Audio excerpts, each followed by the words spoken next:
बिस्मिल्लाहिर्रहमानिर्रहीम। अस्सलाम वालेकुम।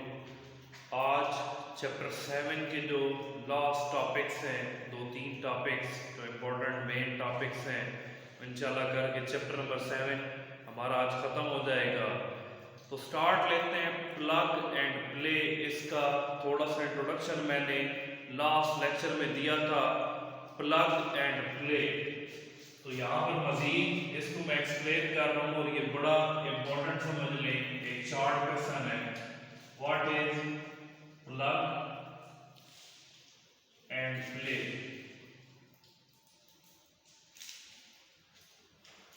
प्लग एंड प्ले कि हम कोई भी डिवाइस प्लग इन करें, लगाएं, वो आगे से चलना शुरू हो जाए। वो कैसे चलना शुरू हो जाए?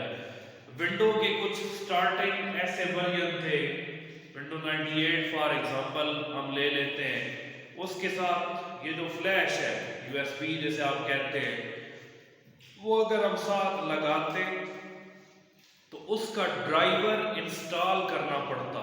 हमें खुद सीडी अलग से साथ होती, वो सीडी भी डालते, उसका ड्राइवर हम इंस्टॉल करते, तब वो रेडी टू यूज होती, इस्तेमाल करने के लिए रेडी होती, हम उसे यूज कर सकते। जॉयस्टिक लगाने होते, उनका भी ड्राइवर पहले सीडी वगैरह से हमें इंस्टॉल करना पड़ता। प्रिंटर हम लगाते, साथ सीडी से उनका ड्राइवर हमें इंस्टॉल करना पड़ता। कोई मोबाइल लगाते तो फिर भी हमें उसका ड्राइवर साथ इंस्टॉल करना पड़ता। लेकिन आजकल क्या है, यूएसबी हम लगाते हैं, थोड़ी देर के बाद 10-15 सेकंड के बाद, 5 सेकंड के बाद हमें एक मैसेज दिखाई देता है, your device is ready to use. वो ऑटोमेटिकली उसे इंस्टॉल कर देती है, ऑटोमेटिकली उसका ड्राइवर ढूंढेगी। अगर तो उस डिवाइस का ड्राइवर, उसका जो सॉफ्टवेयर है वो विंडो के अंदर मौजूद है, वो ऑटोमेटिकली उसका ड्राइवर इंस्टॉल कर देगी, रेडी टू यूज बना देगी। तो हमारे लिए बहुत आसानी हो गई। और अगर कोई ऐसी डिवाइस हमने लगाई जिसका ड्राइवर मौजूद नहीं है विंडो के अंदर, तो फिर ये फीचर हमें गाइड भी करेगा, विंडो हमें गाइड भी करेगी कि इसका ड्राइवर आपने सीडी से या किसी और सोर्स से आपने इंस्टॉल किस तरह से करना है। तो उसमें बड़ी आसानी हो गई है। तो हमारे ये जो विंडो के वर्जन है लेटेस्ट, इनमें हजारों लाखों की तादाद में ड्राइवर्स ऑलरेडी मौजूद हैं। तो कोई भी डिवाइस हम जो ही आजकल लगाते जाते हैं, प्लग करते जाते हैं, वो विंडो ऑटोमेटिकली उस डिवाइस को डिटेक्ट करेगी कौन सी डिवाइस लगाई गई। अब हम कोई भी मोबाइल कंप्यूटर के साथ अटैच करते हैं तो हमें पता चल जाता है, विंडो हमें नोटिफिकेशन दे देती है कि फलां डिवाइस, फलां मोबाइल, फलां मॉडल, फलां कंपनी का है, वो इसके साथ अटैच किया गया है। फौरन से हमें नोटिफिकेशन मिल जाता है। तो वो फौरन क्या होगा, उसे इंस्टॉल करेगी, रेडी टू यूज बना देगी। और अगर ड्राइवर किसी डिवाइस का मौजूद नहीं भी है तो वो हमें गाइड करेगी इसका ड्राइवर हमने इंस्टॉल कैसे करना है। तो ये तो कल वाला टॉपिक मैंने कहा था, थोड़ा सा मजीद मैं इसे बताऊंगा क्योंकि ये बड़ा इंपॉर्टेंट टॉपिक है। एक और इसमें शॉर्ट क्वेश्चन, प्रिंट क्यू, ये भी मोस्ट इंपॉर्टेंट टॉपिक है इस चैप्टर का। What is print Q? अब इसे समझने के लिए हमें पहली बात तो ये समझनी चाहिए कि ये ऑप्शन अगर ऐड किया गया, क्यों ऐड किया गया, फिर प्रिंटिंग से इसका क्या काम है। अगर हम प्रिंटर को और प्रोसेसर को कंपेयर करें, कंप्यूटर का जो सीपीयू है, प्रोसेसर है, इनको हम कंपेयर करें तो प्रिंटर की जो प्रिंटिंग स्पीड है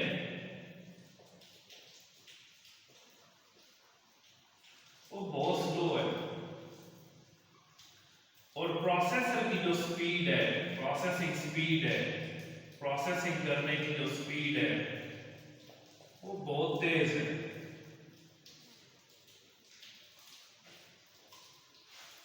सब डिवाइसेस से जिस चीज की सबसे ज्यादा स्पीड है वो प्रोसेसर है, वो सीपीयू है। तो अगर 1000 पेजेस हमने प्रिंट करने हैं तो प्रोसेसर ये जो प्रिंटर है ये 1000 पेजेस प्रिंट करने में कितना टाइम लगा देगा? 5 मिनट, 10 मिनट, कोई स्लो हुआ तो 15 मिनट, इतना ही टाइम लग जाएगा। कोई बहुत तेज हुआ तो 4-5 मिनट में 1000 पेजेस हो सकता है, 5 से 10 मिनट में वो प्रिंट आउट कर दे। तो अगर प्रोसेसर को इससे कंपेयर करें कि 1 बाय 1 प्रोसेसर कमांड इशू करे हर पेज की, तो इसमें तो बड़ा टाइम वेस्ट होगा। प्रोसेसर ने क्या करना है, एक ही अटेम्प्ट में 1000 पेजेस की कमांड इशू करके, प्रिंटिंग की कमांड इशू करके खुद कोई और काम में लग जाएगा, क्योंकि वो तो सारा टाइम प्रोसेसिंग कर रहा होता है। अब प्रिंटर का एक एक पेज प्रिंट होने पे अगर वो अपना पूरा फोकस लगा दे तो उसमें तो उसका टाइम वेस्ट होगा, फिर कोई फायदा नहीं है, कंप्यूटर की स्पीड बहुत स्लो डाउन हो जाएगी। तो अगर वो 1000 पेजेस का वेट करे तो कंप्यूटर की परफॉर्मेंस पे अफेक्ट होगा। उसने विंडो के अंदर एक ऑप्शन जो ये हम पढ़ रहे हैं प्रिंट क्यू, ये मेंटेन एक रखा हुआ है। कैसे? जो ये 1000 पेजेस की प्रिंटिंग की कमांड आएगी इससे हवाले करके खुद अपने बाकी कामों में लग जाएगा। हवाले कैसे करेगा? एक लिस्ट सी बन जाएगी। प्रिंट क्यू क्या है?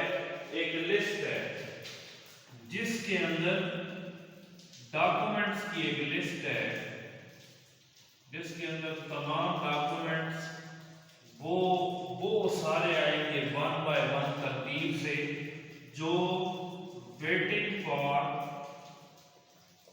प्रिंटिंग टास्क, वो तमाम डॉक्यूमेंट्स उन सब की लिस्ट बनी हुई आ जाएगी तरतीब से, एक के बाद दूसरी, जो कि प्रिंटिंग के लिए वेट कर रहे हैं, प्रिंट होने के लिए जो कि वेटिंग में है।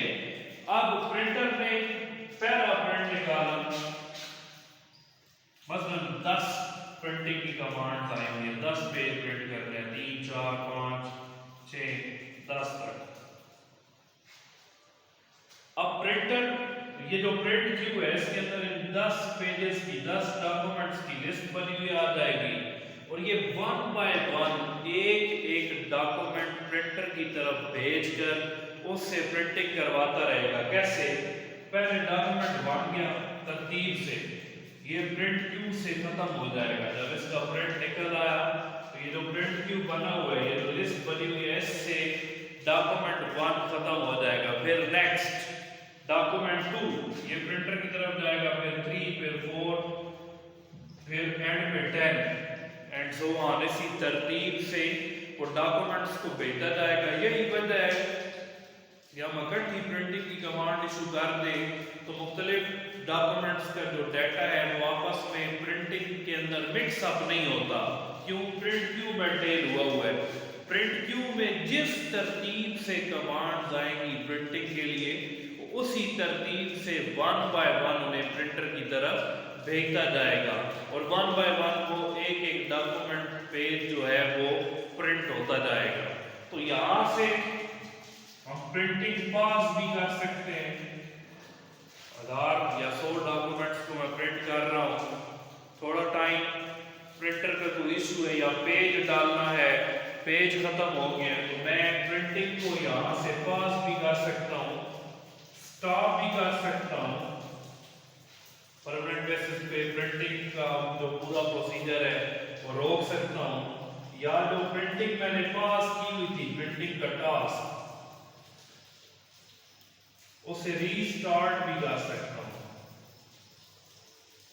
जो पास किया हुआ था उसे मैंने दोबारा यहाँ से मैं उसे रीस्टार्ट भी कर सकता हूँ। तो ये प्रिंट क्यू का ऑप्शन है। विंडो प्रिंट क्यू मेंटेन करती है तमाम प्रिंटिंग वाले जितने भी काम हैं उन तमाम कामों के लिए। तो इससे थोड़ा ये होता है कि प्रोसेसर सिर्फ प्रिंटिंग टास्क पे ही फोकस नहीं करेगा, वो तो 1 सेकंड में कमांड इशू करने के बाद बाकी अपने काम शुरू कर देगा, कंप्यूटर की परफॉर्मेंस पे अफेक्ट नहीं होगा। तो ये प्रिंट क्यू का टॉपिक है। इसके बाद इस चैप्टर के जो लास्ट टॉपिक्स हैं वो है disk partition and types of disk partition. तो पहली बात समझने वाली, ये पार्टीशन क्या है? पार्टीशन कहते हैं ऐसे को मतलब इस कमरे में अगर गर्ल्स और बॉयज ये पढ़ने आ रही हैं तो बीच में हम एक लकड़ी की वो लगा देते हैं पार्टीशन सी, दो ऐसे बनाने के लिए, बॉयज इस साइड में बैठ जाए, गर्ल्स इस साइड में बैठ जाए, तो हम नाम देते हैं ये बीच में हमने पार्टीशन कर दी। एक कमरा था उसके दो ऐसे कर दिए, एक प्लॉट है उसके चार ऐसे कर दिए, पार्टीशनिंग इससे बना देना। तो डिस्क पार्टीशन किस चीज की पार्टीशन बनती है? हार्ड डिस्क की। हार्ड डिस्क के अंदर क्या होता है? डाटा स्टोर किया जाता है। हार्ड डिस्क की समझ लेंगे पार्टीशनिंग जो होती है ये लॉजिकल डिवीजन होती है। लॉजिकल डिवीजन, लॉजिकल क्या? एक तो है फिजिकल, फिजिकल मतलब चार हिस्सों में हम उसे काट दें, डिवाइड कर दें, वो फिजिकल पार्टीशनिंग है, फिजिकली ऐसे बनाना। हार्ड डिस्क की जब बात करें तो लॉजिकल, लॉजिकल पार्टीशनिंग है। लॉजिकल मतलब हार्ड डिस्क की प्लेटर्स होंगी, बाज़ाहिर हमें नजर नहीं आएंगी कि बीच में ऐसे बने हुए हैं, लेकिन उनके पार्ट्स बन जाएंगे, वो डिवाइड हो जाएंगी छोटे छोटे हिस्सों में। क्यों पार्टीशनिंग की जाती है? इसका पर्पस क्या है? हार्ड डिस्क की अगर एक ही पार्टीशन बना दें, मसलन सी ड्राइव मैंने बनाई हुई है, एक हार्ड डिस्क है 40 GB की और इसकी एक ही पार्टीशन है सी ड्राइव। सी मैंने ड्राइव बनाई हुई है, सी उसे टाइटल मिला हुआ है, एक ही पार्टीशन है, तो सारे का सारा डाटा इसी पार्टीशन के अंदर आएगा। फिर जब विंडो वगैरह हम इंस्टॉल करने लगते हैं तो वो हमसे जिस ड्राइव के अंदर विंडो पड़ी होती है वो कहता है इसे फॉर्मेट करें।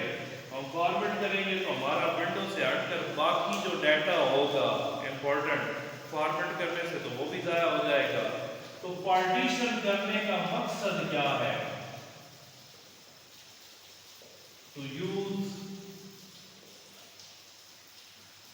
Multiple operating system.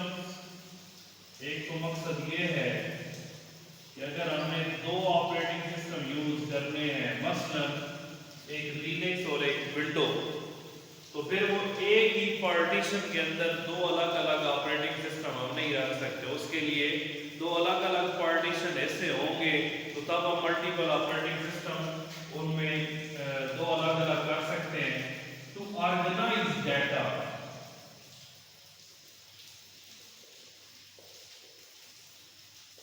एक ही जगह पे सारा डाटा इकट्ठा आ जाए तो उसे ढूंढने में प्रॉब्लम हो सकते हैं।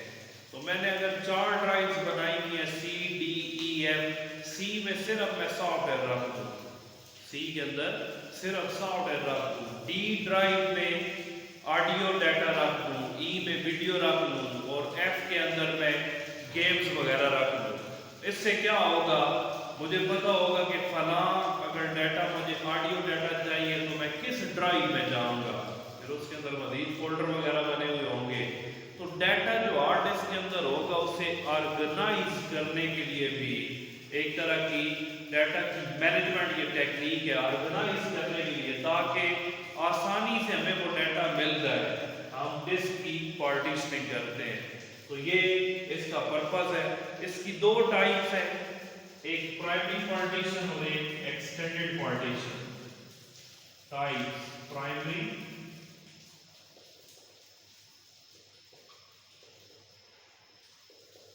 और second type extended partition.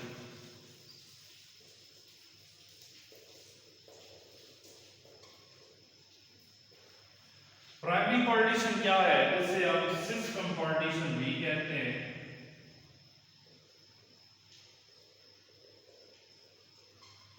Primary partition को मजीद हम सब डिवाइड नहीं कर सकते। प्राइमरी पार्टीशन अगर एक हार्ड डिस्क है तो उसको सिंपल अगर हम देखें, ये हार्ड डिस्क है 40 GB की, इसको सारे का सारे मैं प्राइमरी बना दूं।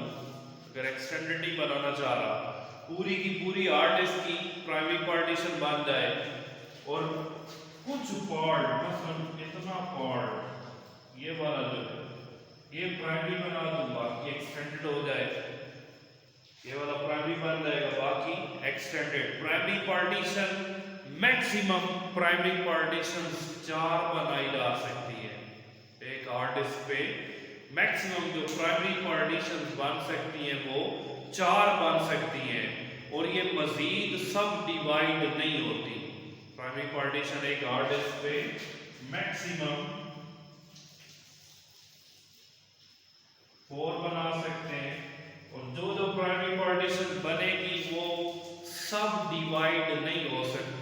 और इसके बरक्स अगर हम देखें एक्सटेंडेड पार्टीशन को, इट कैन बी सब डिवाइडेड